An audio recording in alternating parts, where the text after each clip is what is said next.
Halo teman-teman, Assalamualaikum warahmatullahi wabarakatuh. Oke, eh, di sini saya akan menjelaskan materi tentang apa itu prosedur banding perkara perdata.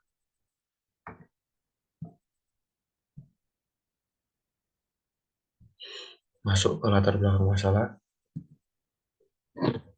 Jadi, dalam hal suatu masalah perdata yang dibawa ke suatu pengadilan menghasilkan putusan yang kurang memuaskan bagi salah satu pislau, pihak yang tidak puas dengan putusan pengadilan dapat mengajukan upaya hukum. Jika tidak, jika ketidakpuasan itu ada pada putusan pengadilan negeri atau putusan pengadilan tingkat pertama, maka upaya hukum yang dapat dilakukan adalah upaya hukum banding. Untuk mengajukan banding, nggak boleh sembarangan, dan perhatikan tata cara mengajukan banding untuk putusan. Ada di next slide.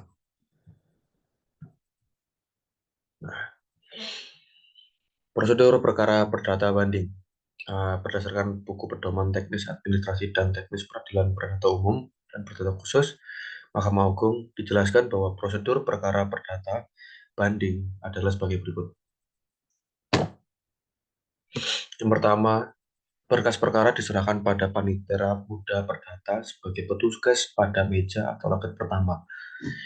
Menerima pendaftaran terhadap permohonan banding. Dan yang kedua, permohonan banding dapat diajukan di kepaniteraan pengadilan negeri dalam waktu 14 hari kalender terhitung keesokan harinya setelah putusan diucapkan atau setelah diberitahukan kepada pihak yang tidak hadir dalam pembacaan putusan. Apabila hari ke-14 jatuh pada hari Sabtu, Minggu atau hari libur, maka penentuan hari ke-14 jatuh pada hari kerja selanjutnya. Jadi ke Senin.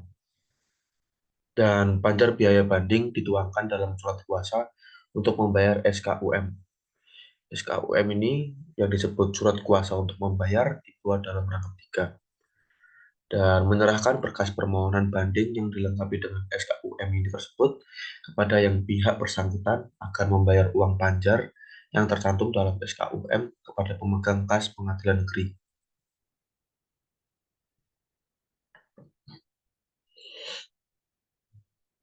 Terus lanjut, pemegang kas setelah menerima pembayaran mendatangani membubuhkan cap stempel lunas pada SKUM. Pemegang kas kemudian membekukan uang panjar biaya perkara sebagaimana tercantum dalam SKUM pada buku jurnal keuangan perkara. Pernyataan banding dapat diterima apabila panjar biaya perkara banding yang ditentukan dalam SKUM oleh meja pertama telah dibayar lunas. Dan apabila panjar biaya banding yang telah dibayar lunas, maka pengadilan wajib membuat akta pernyataan banding dan mencatat permohonan banding tersebut dalam register induk perkara perdata dan register permohonan banding. Nah, permohonan banding dalam waktu 7 hari harus telah disampaikan kepada lawannya tanpa perlu menunggu diterimanya memori banding. Tanggal penerimaan memori dan kontra memori banding harus dicatat dalam buku register induk perkara perdata dan register permohonan banding, kemudian salinannya disampaikan kepada masing-masing lawannya dengan membuat relas pemberitahuan atau penyerahannya.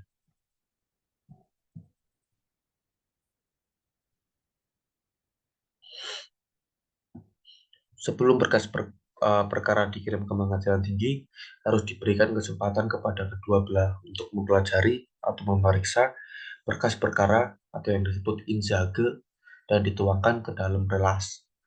Dalam waktu 30 hari sejak permohonan banding diajukan, berkas banding berupa berkas A dan B harus sudah dikirim ke pengadilan tinggi.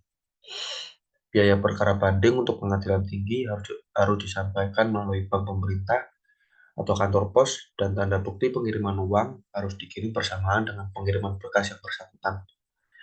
Pencabutan permohonan banding diajukan kepada ketua pengadilan negeri yang ditandatangani oleh pembanding atau harus diketahui oleh prinsipal apabila permohonan banding diajukan oleh kuasanya dengan menyertakan akta panitera.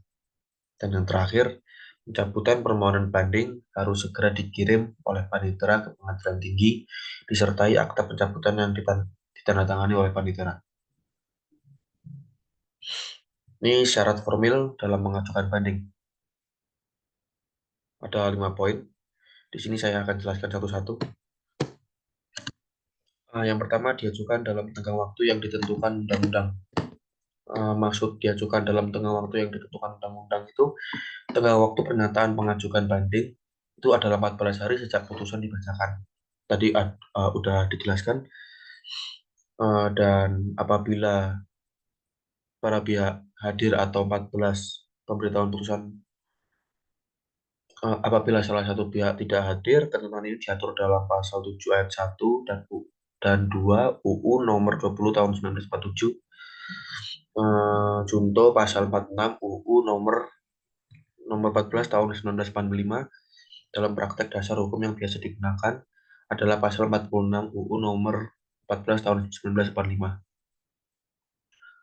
Dan batas tenggang waktu pengajuan permohonan banding ini merupakan syarat formil yang bersifat imperatif, tidak boleh dilanggar atau tidak boleh dikesampingkan.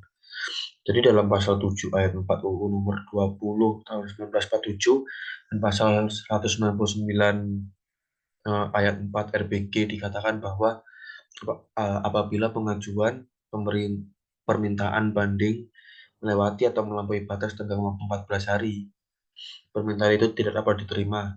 Oleh karena itu, PT dalam tingkat banding harus menjatuhkan putusan dengan amar menyatakan permohonan banding tidak dapat diterima. Dan yang kedua, membayar terlebih dahulu biaya perkara banding.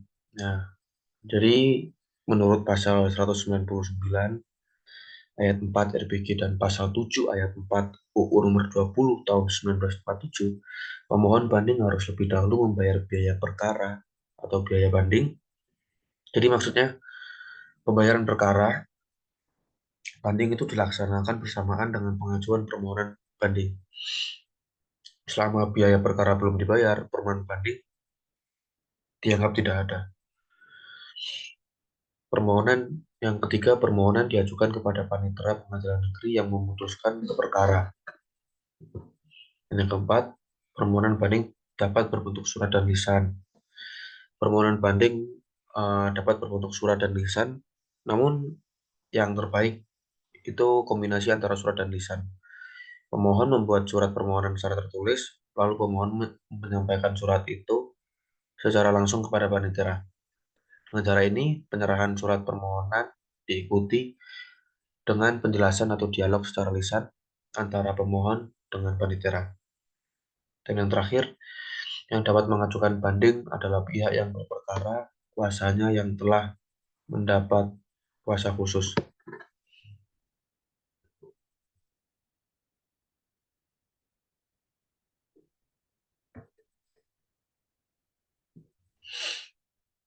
Masuk ke dalam memori banding dan kontra memori banding.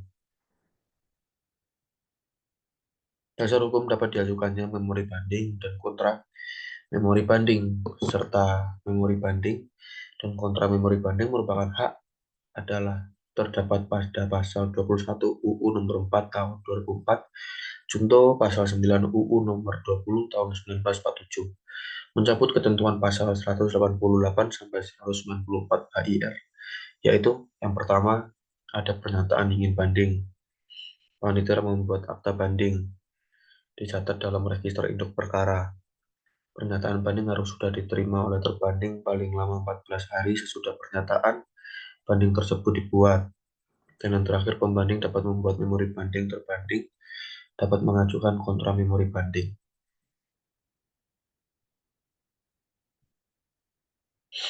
Nah, di sini saya sedikit menjelaskan dalam hal mengajukan banding, memori banding bukan merupakan syarat formil permohonan banding, melainkan itu suatu hak sehingga tanpa adanya memori banding, proses banding akan berjalan terus dikirim ke pengadilan tinggi di wilayah hukum pengadilan negeri itu berada.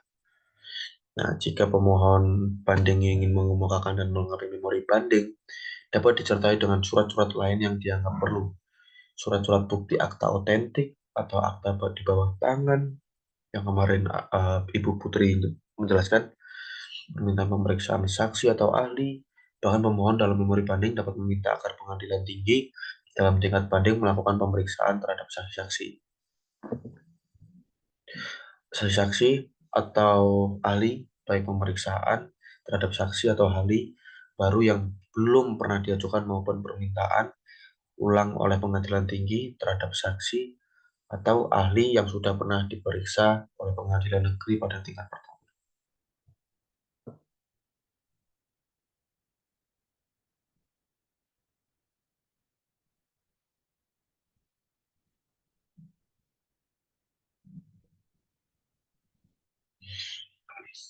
Sekian itu saja dari saya. Terima kasih. Mohon maaf atas kekurangan dan kesalahan saya.